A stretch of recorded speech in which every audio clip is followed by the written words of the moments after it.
Pourquoi tout le monde ment sur la qualité de sa peau? Pourquoi on en arrive à des extrêmes comme ici? Qu'est-ce qui fait qu'aujourd'hui on a perdu tout sens des réalités concernant la texture de notre peau? C'est ce qu'on va voir aujourd'hui dans ce nouvel épisode de Digital Influence. On va parler de ce sujet tabou qui est l'acné dans notre société. Cette vidéo est sponsorisée par Typologie. Si tu ne connais pas, c'est une marque française de skincare clean qui propose des soins à base d'actifs prouvés scientifiquement tout en associant des actifs d'origine naturelle à l'intérieur. Si jamais tu ne sais pas quoi demander à Noël ou si tu es peut-être une fan de skincare ou que tu connais une fan de skincare, Typologie propose 4 coffrets de Noël absolument splendides. Vraiment, les coffrets ils ont une vibe Hermès incroyable. Et tu as 4 kits, dont le Discovery Kit qui contient une routine complète et pour découvrir tous les produits de la gamme Typologie. Tu as le pack The Daily Skincare Routine qui contient un hydrolat de menthe poivrée, sérum hydratant à l'acide hyaluronique et une crème visage à 9 ingrédients. Tu as le kit The Skincare Discovery Routine qui contient très bien un sérum à la vitamine C, le sérum hydratant à l'acide hyaluronique, la crème visage à 9 ingrédients et un gommage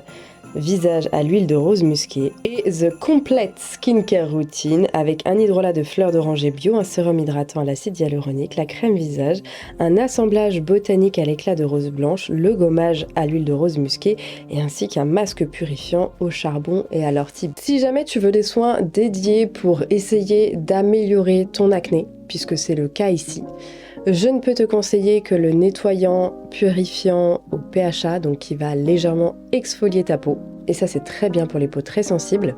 Je peux te conseiller le sérum à la niacinamide. Si tu souhaites exfolier un petit peu plus régulièrement le soir, je te conseille également vivement le sérum à l'acide glycolique qui va avoir une action en fait de peeling chimique et qui va vraiment affiner et lisser entre guillemets ton grain de peau, aider au renouvellement cellulaire et au fait que tes petits pores ne se bougent pas qui pourraient créer éventuellement des inflammations. Pour les peaux sensibles, je te conseille peut-être pas l'acide glycolique mais plutôt le sérum au PHA à mettre le soir. La crème visage aux 9 ingrédients. En tout cas, si tu veux plus d'infos sur les produits Typologie et les offres, tout est en description. Je vous propose de remporter le calendrier de l'Avent directement en story Instagram, donc n'hésite pas à activer la petite notification des stories pour pouvoir être notifié quand ça va paraître. Et je vous propose également de gagner des kits en story Instagram aussi. Et ce que j'aime particulièrement avec Typologie, c'est que c'est une marque qui montre les peaux telles qu'elles sont dans leur réalité la plus entière possible. Il n'y a pas de retouche photo, il n'y a pas de retouche vidéo, on voit un vrai grain de peau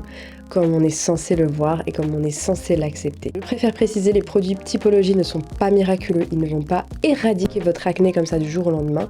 En revanche, ils vont supporter votre peau, l'aider à mieux cicatriser, l'aider à avoir une meilleure hydratation et en fait renforcer la barrière cutanée pour essayer d'enrayer au maximum la bactérie responsable de l'acné ou du moins peut-être exfolier les peaux mortes qui pourraient éventuellement vous causer une accumulation en fait de sébum. Merci à eux d'avoir sponsorisé cette vidéo et je vous retrouve sur Instagram pour les concours qui arriveront très bientôt. Pourquoi l'acné est aussi mal vu? Selon une étude datant de 2005 de Health Psychology, les personnes souffrant d'acné, tenez-vous bien, sont plus facilement associées à des adjectifs qualificatifs péjoratifs comme laid, énervé, méchant, sale ou encore agressif. Et d'ailleurs, ça peut se comprendre. On peut comprendre que quelque part, l'humain est une réaction naturelle de protection pour éviter peut-être d'attraper cette maladie entre guillemets. Sauf que l'acné n'est pas une maladie qui s'attrape. Puisque l'acné est une maladie bénigne, c'est-à-dire que ça ne met pas notre vie en danger, mais l'acné est capable d'avoir des impacts bien plus pernicieux, notamment sur ta santé mentale. On comprend donc aisément pourquoi les personnes souffrant d'acné ont une confiance en soi moindre, peuvent parfois avoir un dégoût de soi-même, une honte de soi-même, puisque ces personnes souffrant d'acné voient bien qu'elles ne ressemblent pas à la majorité des personnes. Conséquent, ce manque de confiance en soi peuvent porter atteinte à la santé mentale de la personne, causer potentiellement de l'anxiété, voire une dépression. D'ailleurs, j'ai une question à te poser. Cite-moi un personnage de série ou de film représenté avec de l'acné. Mais pas que, qui réussit sa vie. Honnêtement, à part le capitaine Barbossa, je n'ai pas beaucoup d'exemples à te donner. J'ai vraiment d'énormes difficultés à illustrer cette catégorie et le pire dans l'histoire, c'est que le capitaine Barbossa, en plus de ça, c'est un méchant. Et ceci dit, c'est pas vraiment de l'acné qu'il a, mais honnêtement, c'est le seul qui me vient en tête quand je pense à ça. Et pour cause, l'acné est tellement mal vue qu'elle est extrêmement peu représentée à l'écran. Et lorsqu'elle l'est, c'est généralement via des ados boutonneux, des nerds, ou une femme avant son glow-up, où on lui enlève ses lunettes, on lui lisse les cheveux et tout d'un coup sa peau devient rayonnante, lisse et sans acné. Et quand on y réfléchit un peu, on ne retrouve aucun personnage en termes de représentation cinématographique, de héros ou voilà de personnes en tout cas importantes qui réussissent sa vie, ses projets, ses entreprises, qui a en tout cas de l'acné active ou du moins dont l'acné n'impacte pas leur projet de vie. Et vraiment c'est assez triste de voir dans tout ce qu'on peut regarder en termes de divertissement, de se rendre compte que l'acné c'est vraiment le lot du mec, du nerd qui n'a pas d'amis, qui est rejeté par la société, qui se fait sans arrêt friendzone justement entre autres à cause de son acné. Encore pire, il y a vraiment très peu de femmes représentées avec de l'acné. Bref, c'est un paysage pas très réjouissant. Et pourtant, l'acné toucherait 85% des jeunes de 12 à 24 ans, 40 à 50% des jeunes de plus de 24 ans. Mais il est vrai qu'on ne sait pas si c'est de l'acné, on va dire, modérée à importante, ou si c'est simplement quelques petites éruptions par-ci et par-là. Mais d'ailleurs, qu'est-ce que l'acné est entre autres induit par la surproduction d'une hormone androgène qui surproduit du sébum. Si tu veux, le sébum c'est un petit peu le ciment entre les cellules de ta peau. Et donc le sébum les fait s'agglutiner entre elles, c'est-à-dire qu'elles se collent bien, hein. Vraiment elles sont bien collées les cellules. Forcément, ces cellules vont recouvrir les follicules pileux et créant un bouton, une inflammation ou un amas de cellules mortes empêchant le sébum de s'écouler correctement. Mais là je vous ai donné une définition on va dire un petit peu globale, mais l'acné ce n'est pas que ça. Souvent l'acné est lié à la jeunesse. Ce sont les jeunes ados et les ados qui en souffrent et c'est tout. Et les ados, qu'est-ce que c'est? Ce sont des personnes en pleine construction qui n'ont généralement pas un métier, pas d'enfants, pas un travail accompli. Or, il y a de plus en plus d'adultes qui souffrent de l'acné. Or, les adultes ont parfois des vies accomplies, des travails qui leur plaisent, eux-mêmes des enfants, ils ont également des responsabilités, mais ce qui est intéressant de noter, c'est que l'acné touche de plus en plus les femmes. Et pour cause, bon nombre d'entre elles sont sous contraceptifs hormonaux depuis leurs adolescences, justement pour réguler cette acné juvénile. Sauf que ce qui se passe, c'est que lors de l'arrêt de la pilule, bien souvent, c'est vraiment la grosse douche froide, comme Chloé de The Ginger Chloé qui l'explique très bien, ou encore Louise de My Better Self, qui à elle deux représente vraiment très bien le cas de nombreuses femmes en France qui arrêtent des contraceptifs hormonaux desquels elles dépendaient depuis leurs adolescences. Sauf que l'arrêt de la pilule n'est pas simplement vu comme un simple arrêt de la pilule. L'acné qui en découle a des conséquences beaucoup plus importantes.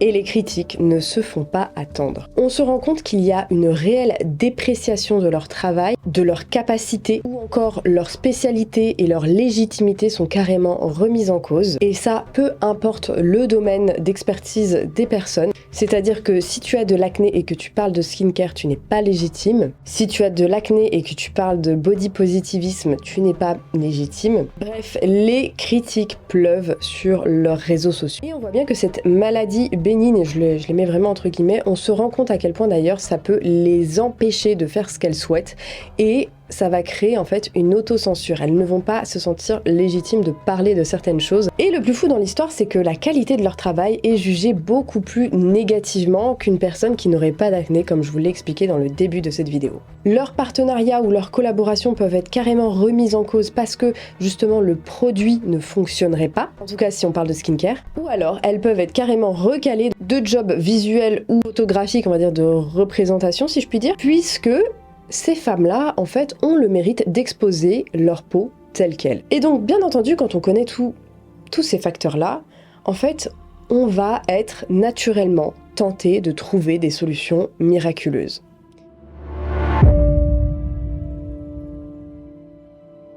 À la base, Photoshop était un logiciel utilisé par des professionnels de l'image afin de sublimer leurs clichés. Ce logiciel devenant de plus en plus puissant à la fin des années 90, on pourra alors commencer à retravailler l'aspect de la peau pour la lisser, atténuer les cernes, mais à l'époque ce n'était clairement pas l'outil aussi puissant que l'on connaît aujourd'hui. D'ailleurs, ce qui est intéressant de noter, c'est que Photoshop a été le logiciel le plus piratée au monde. Et ça l'a été à un tel point que certains ont soutenu que Photoshop était si facile à pirater et que en fait c'était fait exprès de la part d'Adobe pour que les futurs chefs d'entreprise qui utilisent une version de Photoshop piratée installent la licence payante de Photoshop lorsqu'ils auront une entreprise. Tellement Photoshop leur aurait été d'une grande utilité. Et j'avoue, c'est une théorie qui se tient puisque c'est totalement mon cas. Mais on va dire que dans les années 2000, ce type de logiciel, Photoshop, était vraiment réservé à une élite, on va dire, aux personnes travaillant dans le domaine de l'image, entre autres les photographes. Sauf qu'avec le développement de la vidéo, des films, des séries, il était devenu beaucoup plus compliqué de masquer l'acné ou encore les imperfections. C'est alors que la retouche vidéo est entrée en jeu. Les premières retouches vidéo, en fait, c'était simplement étaler de la vaseline directement sur l'objectif pour flouter légèrement la peau de la personne qui était filmée en gros plan. Puis grâce à la puissance du numérique, les fichiers numériques sont devenus modifiables en natif. Et à partir des années 2000, ça a commencé à être la foire à la saucisse niveau retouche vidéo skincare, et c'est d'ailleurs très visible dans une série qu'on a quasiment tous vu, comme Desperate Housewives. Vous ferez attention, Suzanne est constamment floutée à l'image et surtout dans les plans rapprochés. Elle a une meilleure lumière, mais elle a en plus un filtre floutant sur la peau. Là où ses collègues, on voit parfois un petit peu plus le grain de peau. Le temps passe et les outils sont devenus clairement de plus en plus puissants,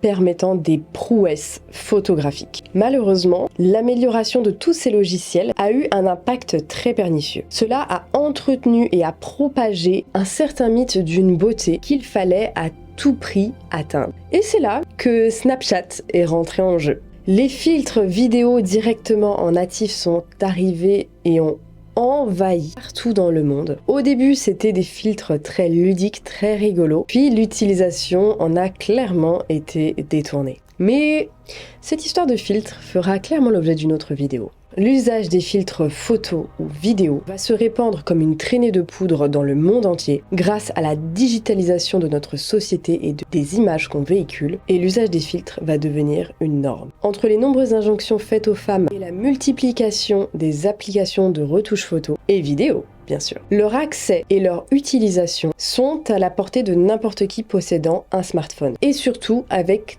très peu de connaissances. Il est devenu très aisé de publier des photos ou des vidéos très lourdement retouchées. Et le pire dans l'histoire, c'est que c'est même devenu totalement récompensé. Plus la personne sera mise à son avantage, avec un beau make-up qui sublime ses traits, aucune imperfection, aucune acné, elle aura plus de likes et par conséquent plus de commentaires et donc un meilleur engagement qui pourra lui apporter une meilleure visibilité sur les réseaux sociaux. La personne est forcément très flattée d'avoir autant de commentaires positifs. Que ce soit en photo ou en vidéo, elle va vouloir recommencer. Après tout, elle ne fait rien de mal. Aucune loi n'empêche des retouches vidéo ou des retouches photos, et aucune loi n'empêche d'effacer son acné ou ses cernes. Pourquoi est-ce qu'elle s'en priverait? Après tout, dans les médias, dans la soupe médiatique qu'on nous a servi pendant tant d'années, 99% des photos ont été retouchées au niveau de la peau. C'est également le cas à la télévision. On le voit d'ailleurs très clairement dans la série Les Kardashians, où leur peau devient de plus en plus filtrée au fur et à mesure des années. Donc pourquoi pas elle? Et c'est ainsi qu'on se retrouve en fait de plus en plus exposé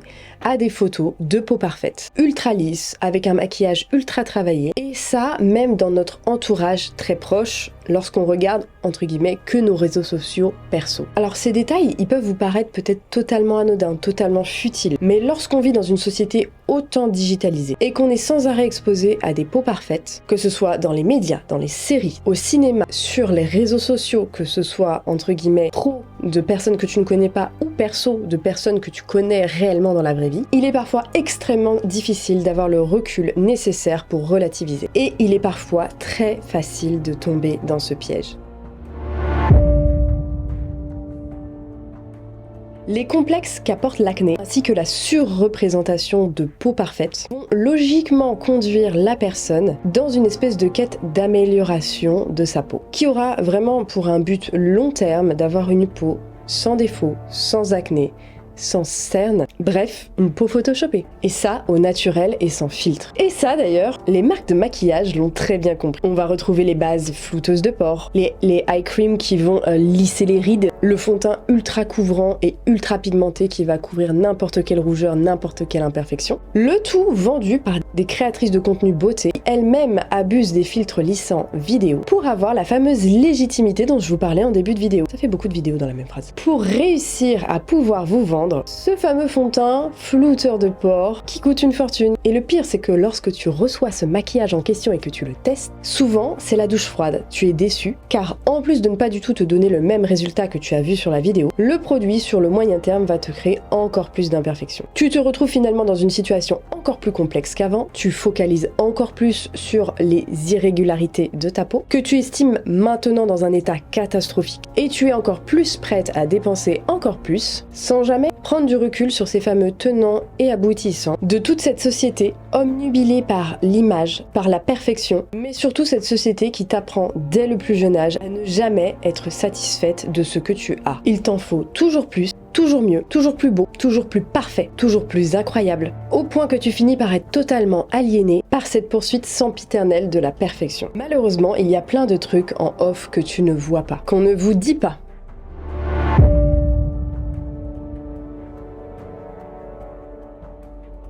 Entre autres que les actrices ont bien souvent des soins skincare extrêmement poussés, qui vont régulièrement faire des hydrafaciales qui ne sont pas des soins à la portée de toutes les bourses et en plus de ça qui les font très régulièrement, qui vont faire des soins comme de la radiofréquence, etc. Ou alors qui sont carrément sous contraception hormonale pour limiter les poussées d'acné. Ou d'autres qui vont carrément chez leur dermatologue pour demander un shot de corticoïdes pour enrayer les inflammations temporaires qu'elles auraient pu avoir. Mais ce n'est pas tout. Je vous en parlais à l'instant, il y a certains actifs skincare qui sont très intéressants et très efficaces pour réduire l'acné. Certaines personnes travaillant dans le domaine de l'image et de la représentation se font prescrire de la vitamine A sous forme médicale, qui est entre autres une forme interdite aux femmes enceintes, tant ce médicament pourrait impacter la formation du fœtus, pour lisser et rajeunir la peau. En plus d'empêcher les pores de se boucher, la vitamine A peut aider la peau à se débarrasser de la bactérie responsable de l'acné, mais aussi, voire même carrément, inverser le processus de vieillissement.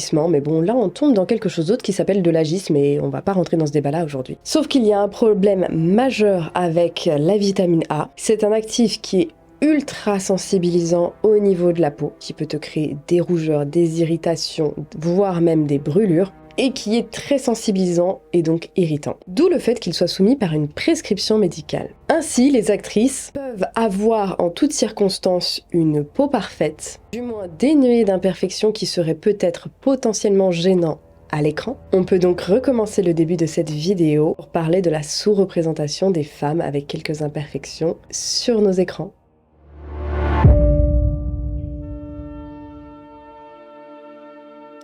Si je peux te donner 2-3 conseils pour relativiser, tout le monde peut avoir de l'acné un jour ou un autre. Les personnes qui n'ont pas d'acné sont peut-être sous contraception hormonale, auquel cas ça peut fausser le résultat entre guillemets sur leur peau. Et que l'acné peut arriver à n'importe quel moment de sa vie. Que l'acné malheureusement n'est pas réservé à la jeunesse et surtout à cause des contraceptions hormonales peut arriver à plein de moments dans ta vie. La recherche infinie de la perfection est finalement un business model très lucratif pour certaines marques qui vont te proposer des solutions à court terme mais qui sur le long terme vont te créer beaucoup plus de problèmes, leur permettre d'engranger beaucoup plus d'argent et que l'acné malheureusement se traite avant tout de l'intérieur. Les soins skincare peuvent éventuellement aider à la bonne cicatrisation et au bon état général de ta peau. Mais les soins skincare ne vont malheureusement pas traiter le problème de fond. Mais les cosmétiques ne peuvent pas enrayer une acné hormonale, ne peuvent pas enrayer une acné liée à un problème avec ton mode de vie ou ton mode d'alimentation, parce que oui, l'acné peut aussi venir de l'alimentation.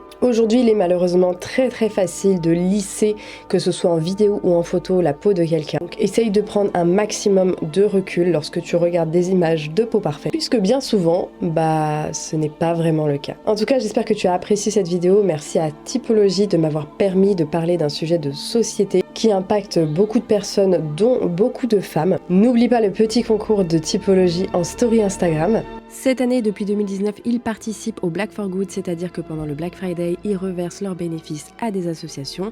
Et bien évidemment, tu as une offre promotionnelle. Si tu achètes via mon lien en barre d'infos, tu as un baume à lèvres offert. Je te dis à très bientôt pour la prochaine vidéo.